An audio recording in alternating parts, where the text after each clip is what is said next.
We're back in the garage for this episode with the TR6. It's the end of 2023. The car's back in the garage for its off-season work. Aside from the usual oil change, brake check, fluids check, we're going to do a few more upgrades this year. So the plan is this year to get to all those jobs that you typically don't get to during the summer. This year I want to give the engine a refresh. I want to tackle some of the little oil leaks on the gearbox. I want to check the brakes over, check the master cylinder over, make sure that's working all right. And there's one other upgrade as well.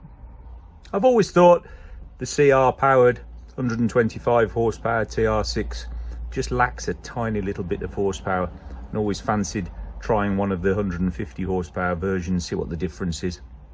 So a little bit of research, and this year the plan is to change the camshaft. So to do that on a PI version, there's a few other upgrades that need to be done as well, metering unit and so on.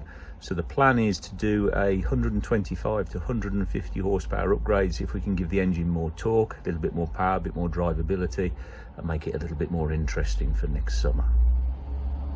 Quite a bit of work involved in that then, quite a lot of time, but it's the off season, it's raining outside, it's damp, it's miserable. The car certainly won't be going out in that.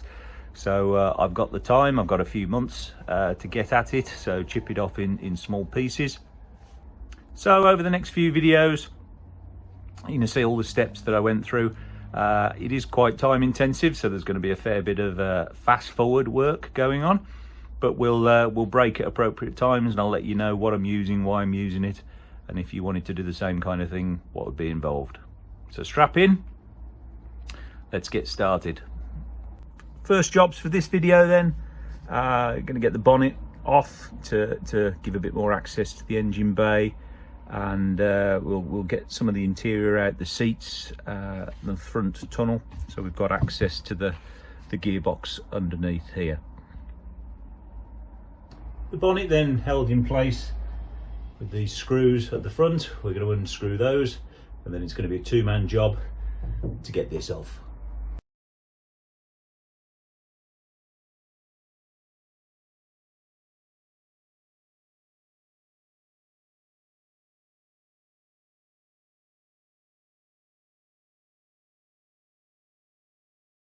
So with the bonnet off, that makes the TR so much easier to work on.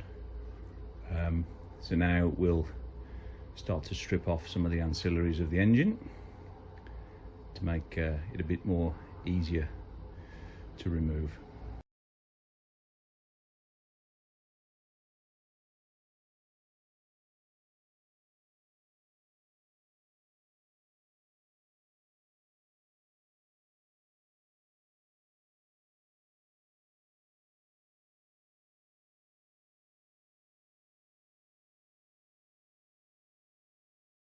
So already in less than 20-30 minutes, much of the induction is off, and a lot of the assembly at the front as well, exposing the radiator. So now we can drain all the water out of the radiator and the system, get all that piece at the front off, and then we'll move over and take all the induction system off and the exhaust manifold in one piece as well.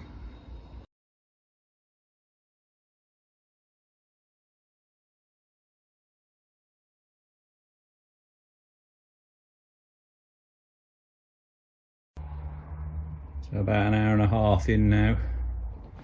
It's amazing how quick stuff comes off when you start taking things apart. So all of the ignition, all of the induction side of the car is gone.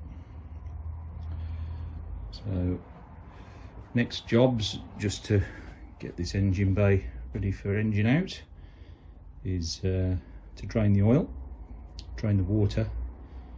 I can get all of the oil cooler and radiator off, and then we can tidy up all of the pipe work as well, and that'll leave the engine bay pretty much clear. Next on the journey then is taking the interior out in order to get to the gearbox tunnel, so I can undo the gearbox in order to get the engine out at the front. So Already made a start here on this side, and then we're going to get the driver's side out, hopefully giving access to the tunnel so we can undo the gearbox.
And there we go, step one. So the good news is, in really less than an hour, interior trim is out, exposing the tunnel that sits above the gearbox, and it looks like there's a run of 7/16 bolts, hopefully with encapsulated nuts on the floor.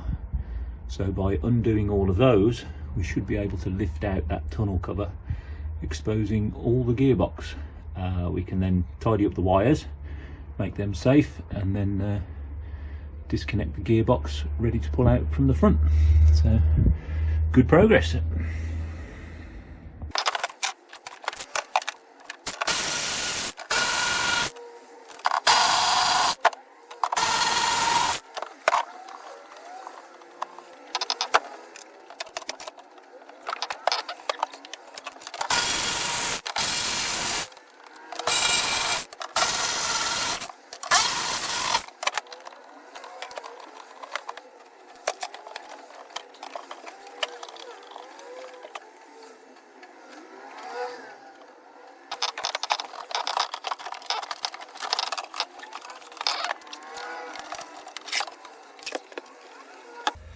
Then, with the cover removed, is the gearbox in all its glory.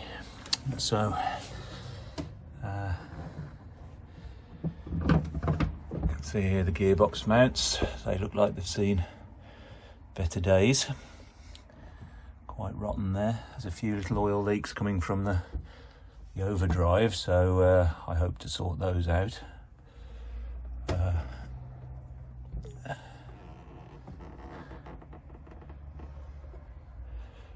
So next step then here is going to be to disconnect the gearbox, disconnect the prop shaft, speedo, and by the looks of it, it should be ready to pull out at that stage.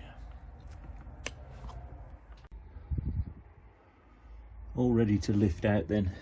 Lever removed, gearbox nuts taken off, prop shaft disconnected, wiring loom removed, speedo cable taken out. So now that's free to move up and down. So as the engine lifts and we take the weight, we can feed that through the hole at the front.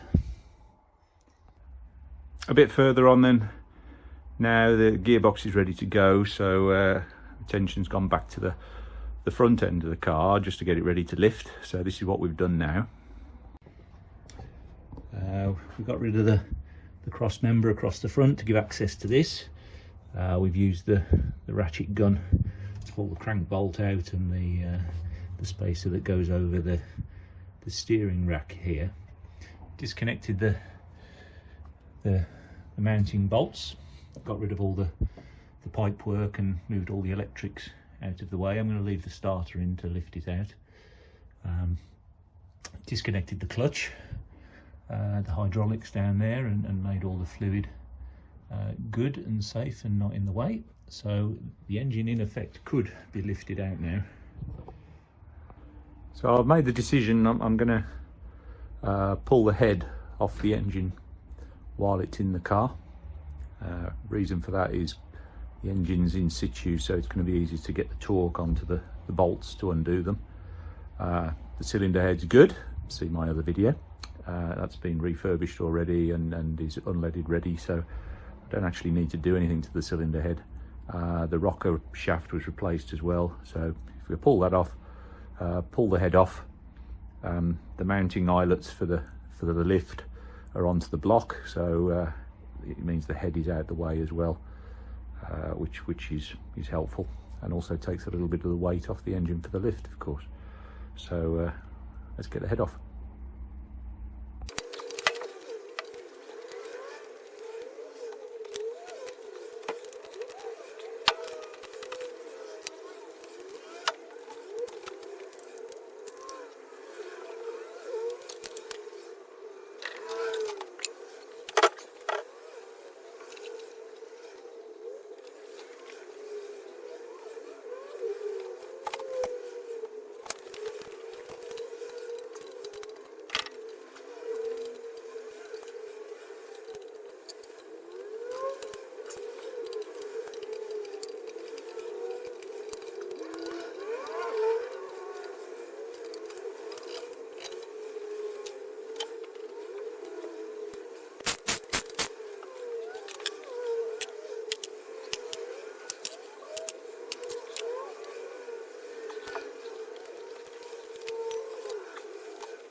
So I'm probably about 8 hours in now, but the engine's ready for lifting. I've taken the head off, undone all the bolts, taken all the bolts out of it. All the ancillaries are off it. Cross member's gone. So it's ready for lifting now. The two lifting eyes still on the block. So we're going to move the car back, get the engine hoist in place and get ready for lift.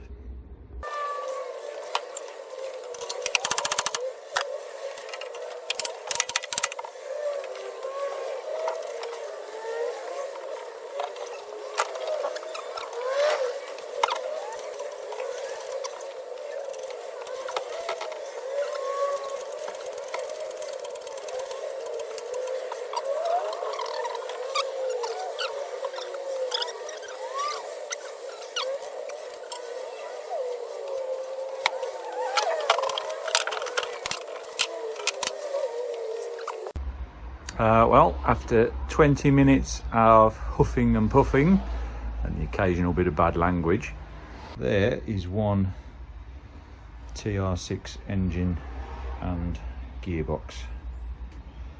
I'm debating whether to put it back in with the gearbox in and then just put the engine in, or whether to try and put it all back in one go, because it does come out, but it doesn't come out perfectly. And there then is the hole to which it came. So while the engine's out, I'm going to take the opportunity to give this a really good clean up, do a few other little maintenance jobs I want to do in there as well while we have a look at the engine. Right, so a job a day gets the job done, and we're another half an hour in now onto the TR engine, and it's a relatively easy job just to disconnect the gearbox, pull that out, put that aside, take off the flywheel and the clutch, and the back plate comes off with about 6 bolts.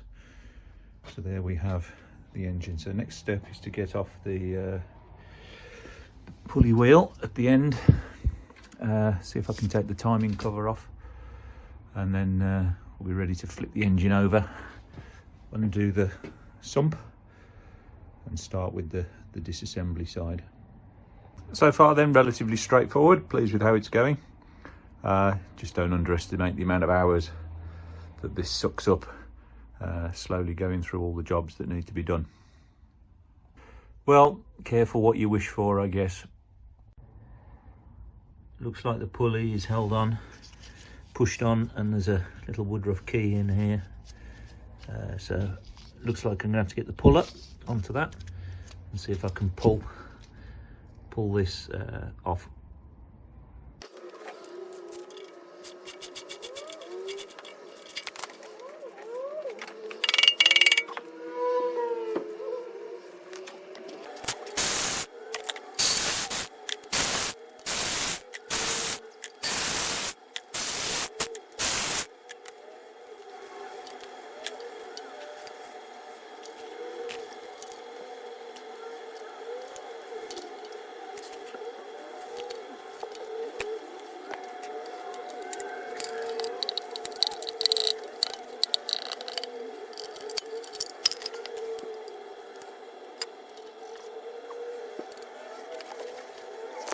So I've got the timing cover off now. A lot of play in this chain, a lot of play.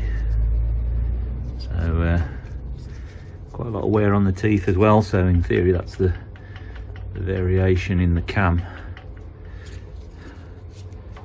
you know. So what we'll do is part of the rebuild, we'll rebuild all of this, and that should really sharpen up the timing.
So there we have it, the engine out and fully stripped down in kit form. So now the assessment starts to decide what to do with the engine before rebuilding it. Time to do the research on the different cams that are available, and also the impact on the PI system before making final purchase decisions. So that seems a logical place to end this first part of the series. In the next part, what we'll do is we'll clean up the components, we'll sort out what we're going to do with the engine, start the rebuild, and then get ready to put it all back together again. Once again then, thanks for watching, thanks for subscribing. Hope you're as excited as I am to see this car go back together and see the impact that a refresh will make on it. We'll see you on the next video and continue the journey.